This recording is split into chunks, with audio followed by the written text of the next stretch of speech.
여러분, 요즘 장 보러 가시면 다 느끼실 거예요. 10,000원이면 한 바구니 담던 시절이 있었는데 지금은 몇 개 집지도 못하고 계산대에서 한숨 쉬게 됩니다. 물가가 너무 올라서 마음이 무거우시지요. 정부에서도 이런 사정을 잘 알고 있습니다. 그래서 국민들이 조금이라도 숨을 돌리라고 내놓은 게 바로 이번 민생회복 소비 쿠폰이에요. 이게 뭔가 낯설게 들릴 수도 있는데 쉽게 말하면 나라에서 주는 지원금이에요. 다만 현금처럼 아무 데서나 막 쓰는 게 아니라 정해진 기간 안에 정해진 방식으로만 쓸 수 있는 돈이라고 생각하시면 됩니다. 예전 상품권이나 온누리 상품권처럼 이해하시면 쉬워요. 이번 지원은 두 번째라서 2차라고 부르는데요. 1차 때는 국민 모두가 다 받았습니다. 금액은 가구 형편에 따라 조금씩 달라서 보통은 15만 원, 기초생활수급자는 40만 원까지 받았지요. 농어촌 같은 경우는 거기에 조금 더 얹어주기도 했습니다. 그런데 이번 2차는 방식이 달라졌습니다. 10명 중 9명만 주고 소득이 아주 높은 상위 10%는 빼겠다는 겁니다. 이 차이를 아셔야 왜 나는 못 받았지 하고 억울해하지 않으실 수 있어요. 이번에는 전 국민이 아니라 선별해서 주기 때문에 주변 사람은 받았는데 나는 안 나오기도 합니다. 여기서 제일 중요한 건 날짜입니다. 신청은 9월 22일부터 10월 31일까지 하셔야 하고 받은 돈은 11월 30일까지 써야 합니다. 이건 버스표처럼 기간이 정해져 있다고 생각하시면 이해가 빠릅니다. 신청을 하지 않으면 자동으로 들어오지 않습니다. 꼭 신청을 하셔야 받을 수 있어요. 그럼 나는 받을 수 있나 궁금하시죠? 큰 원칙은 단순합니다. 소득 상위 10%는 제외하고 나머지 90%는 1인당 10만 원씩 지급한다는 겁니다. 그런데 이 상위 10%를 가르는 기준이 문제예요. 정부는 건강보험료를 기준으로 삼을 예정입니다. 매달 월급에서 빠져나가는 건강보험료가 일정 금액 이상이면 상위 10%로 보고 제외할 수 있다는 겁니다. 언론에서는 직장 다니는 분 기준으로 한 달에 27만 원 조금 넘게 내는 분들이 제외될 수 있다고 설명합니다. 다만 이건 아직 최종 확정은 아니고 정부가 9월 중에 발표하겠다고 했습니다. 그러니까 지금은 대략 이 정도구나 하고만 기억해 두시면 됩니다. 건보료만으로는 자산이 많은 분을 걸러내기 어렵기 때문에 집이나 금융자산이 많은 경우도 제외될 수 있습니다. 예를 들어 집 재산세 기준이 12억 원을 넘거나 이자나 배당 같은 금융소득이 2천만 원을 넘으면 지원 대상에서 빠질 수 있다는 보도가 있습니다. 이것도 역시 아직 검토 단계라는 점을 꼭 기억해 두셔야 합니다. 혼자 사시는 분들도 많으시지요. 1인 가구는 늘 불리한데 정부에서 이번에는 그런 점을 고려해서 기준을 조금 완화하는 방안을 논의 중이라고 합니다. 또 부부가 맞벌이를 하는 경우에도 불리하지 않도록 2인 맞벌이를 3인으로 계산해주는 식의 특례도 검토 중이라고 하니 참고하시면 좋겠습니다. 신청 방법은 두 가지입니다. 스마트폰이나 카드사 앱, 간편결제 앱 같은 온라인 방법이 있고 또 은행 창구나 주민센터에 직접 가는 오프라인 방법이 있습니다. 스마트폰이 어려우신 분들은 주민센터로 가셔서 신분증만 내시면 직원들이 도와줄 겁니다.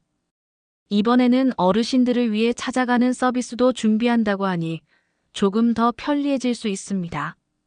받은 돈은 현금처럼 아무 데서나 쓰는 건 아니고 동네 슈퍼나 식당, 약국 같은 지역 사랑 상품권 가맹점이나 연 매출 30억 원 이하 매장에서 사용하실 수 있습니다. 백화점이나 대형마트, 해외 온라인 쇼핑 같은 데서는 쓸 수 없고요. 자, 여기까지가 핵심입니다. 다시 정리해드리면 10명 중 9명이 10만 원을 받는다. 신청은 9월 22일부터 10월 31일까지, 사용은 11월 30일까지, 그리고 주민센터만 가셔도 신청은 할 수 있다. 이 세 가지만 먼저 꼭 기억해 두시면 놓치지 않습니다. 어르신, 이제부터는 제일 궁금해하실 만한 부분을 말씀드리겠습니다. 바로 나는 받을 수 있나 못 받나 하는 부분이지요. 사실 이게 가장 마음 쓰이는 대목일 겁니다. 옆집은 받았다는데 나는 못 받으면 억울하고 또 괜히 기준을 잘못 알아서 놓칠까 걱정되실 수도 있습니다. 우선 큰 원칙부터 다시 한번 말씀드리면 이번 2차 지원금은 10명 중 9명은 받는다고 생각하시면 됩니다. 나라에서 정한 기준에 따라 상위 10%만 빼고 모두 지급하는 거니까요. 그러니 대부분의 국민은 해당된다고 보셔도 됩니다. 다만 그 상위 10%에 해당되는지가 문제인데요. 그 기준을 가르는 잣대가 바로 건강보험료입니다. 여러분 매달 통장에서 빠져나가는 그 건강보험료가 있잖아요. 직장을 다니는 분은 월급에서 자동으로 빠져나가고 지역가입자는 고지서가 날아오지요.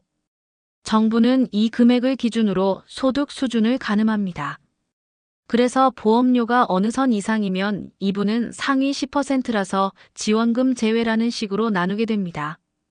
언론에서 많이 보도된 수치가 하나 있습니다.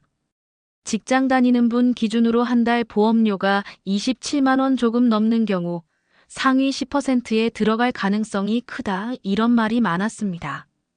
하지만 이건 어디까지나 보도에서 나온 설명일 뿐 정부가 아직 최종 확정해서 발표한 건 아닙니다. 그러니까 지금은 그냥 대략 저 정도 선이구나 하고만 알고 계시면 됩니다.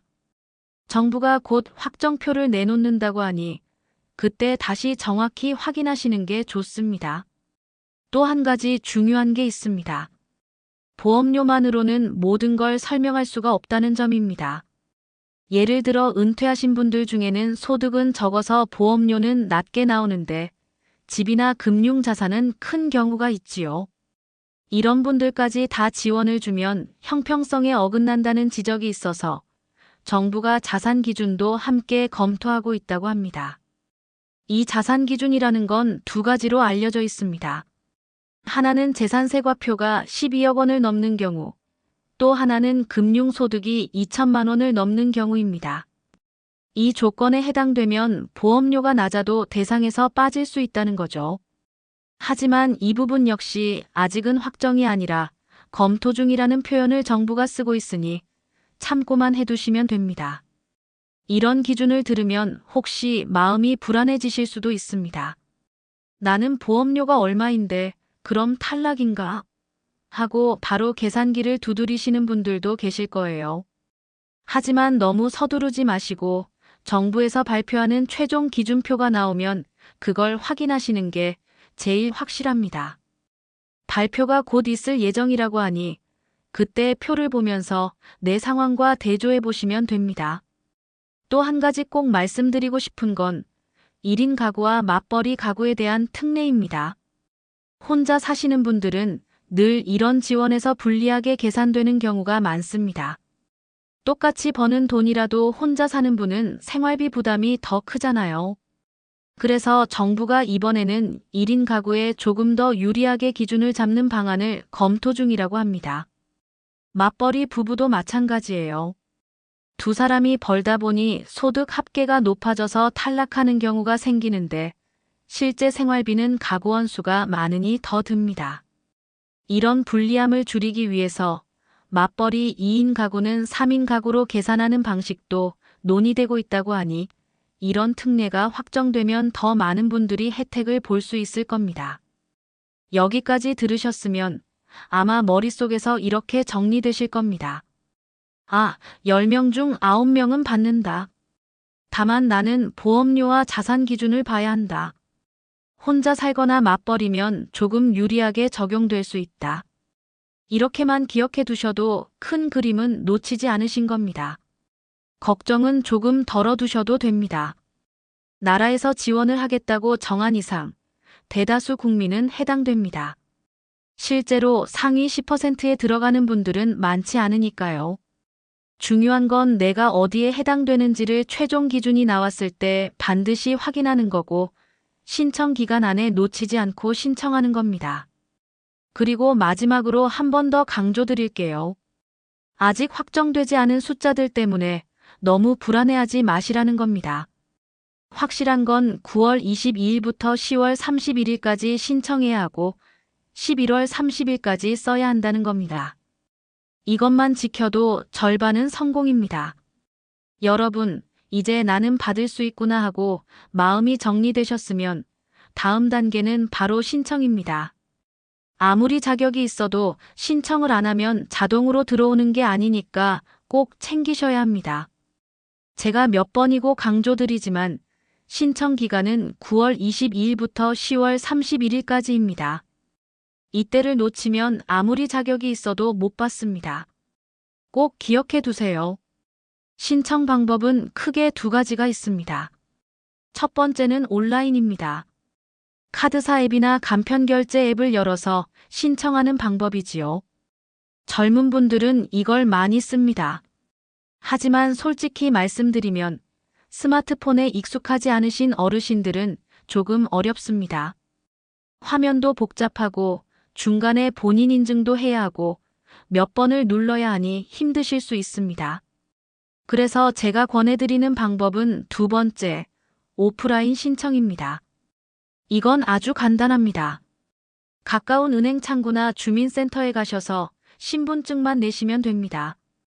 주민등록증, 운전면허증, 혹은 국가에서 발급받은 신분증이면 다 됩니다. 창구에 계신 직원이 친절히 안내해 줄 거예요. 민생회복 소비 쿠폰 신청하러 왔습니다 하고 말씀만 하시면 됩니다. 만약 몸이 불편해서 직접 가시기 어려운 분들은 걱정 안 하셔도 됩니다. 이번에는 찾아가는 서비스도 준비된다고 하니까 동사무소에서 안내가 올 수 있습니다. 그럴 땐 연락이 오면 그대로 안내받으시면 됩니다. 그럼 신청을 하고 나면 돈은 어디로 들어오느냐 궁금하시죠? 이건 두 가지 방식으로 지급됩니다. 하나는 지역사랑 상품권 형태로 들어오고 다른 하나는 카드 포인트로 들어옵니다. 카드 포인트라고 해서 따로 받는 게 아니라 평소 쓰던 신용카드나 체크카드에 자동으로 들어와서 결제할 때 차감되는 방식이에요. 예를 들어 10,000원짜리 물건을 카드로 결제하면 그중 일부가 소비 쿠폰에서 빠져나가게 되는 겁니다. 그럼 어디에서 쓸 수 있느냐? 이게 또 중요합니다. 백화점이나 대형마트 같은 큰 데서는 쓸 수 없습니다. 그 대신 동네 가게, 슈퍼, 식당, 약국, 병원 같은 데서는 대부분 쓸 수 있습니다. 기준이 하나 있습니다. 연 매출이 30억 원 이하인 가맹점인데 쉽게 말해 동네에서 이용하는 가게들은 거의 다 된다라고 생각하시면 됩니다. 실제로 써보시면 불편함이 거의 없을 겁니다. 또 한 가지 꼭 기억하셔야 할 게 있습니다. 사용 기한입니다. 11월 30일까지 꼭 쓰셔야 합니다. 이 날짜가 지나면 잔액은 사라집니다. 마치 버스표가 유효기간 지나면 못 쓰듯이 시간이 지나면 자동으로 없어집니다. 조금 이따 쓰지 뭐하고 미루다 보면 놓칠 수 있습니다. 그래서 저는 받자마자 미리 계획을 세워두시라고 말씀드리고 싶습니다. 예를 들어 평소 꼭 사야 하는 생필품이나 약가, 식비 같은데 먼저 쓰시면 좋습니다. 혹시라도 신청을 하셨는데 내 계좌나 카드에 금액이 안 들어오면 어떡하나 걱정되실 수 있습니다. 그럴 땐 주민센터나 카드사 고객센터에 바로 문의하시면 됩니다. 대부분은 신청 후 며칠 안에 들어옵니다. 다만 중간에 서류가 잘못되었거나 주소가 바뀌었거나 하는 문제가 있으면 조금 늦어질 수 있습니다. 그럴 땐 확인만 하시면 해결됩니다. 또 한 가지, 혹시 1차 때 해외에 계셨거나 사정이 있어서 못 받으신 분들도 계실 겁니다. 이런 경우에는 2차 때 이의 신청 절차가 따로 열릴 수 있으니 공지가 나오면 챙겨보시는 게 좋습니다. 보통은 가족관계 증명서, 거주지 증명서 같은 간단한 서류를 내면 해결되니까 너무 걱정하지 않으셔도 됩니다.